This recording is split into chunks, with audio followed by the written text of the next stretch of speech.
Svetniki so sicer imeli veliko pripomb na predlagani elaborat, a so ga kljub temu sprejeli. Nas je pa dejansko k temu prisilila uredba Republike Slovenije, ki veli, da s 1.4. mora biti vse položnice po novi metodologiji poslane. Dejstvo pa je, da cene niso bile dvignjene od leta 2000, to pomeni 14 let. Vemo, kako so ostale cene v teh 14 letih rasle. Ker se zavedajo, da bodo višje cene komunalnih storitev, ki so jih morali sprejeti, prizadele občane, so že sprejeli nekaj odločitev.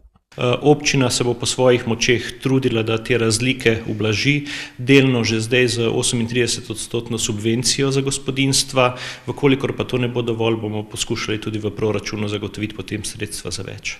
Zaradi nove metodologije izračunavanja cen je težko povedati, za koliko odstotkov se bodo povišale cene, pravi župan. Dejstvo pa je, največ se bo poznalo pri gospodinjstvih z enim članom. Tukaj bojo ta povečanja tudi 80%, medtem ko v gospodinjstvih z več člani bojo pa ta zvišanja manjša.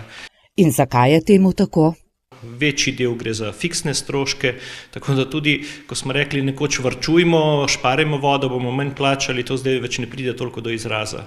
Metodologija oblikovanja cen je obrnjena na glavo, dodaja župan.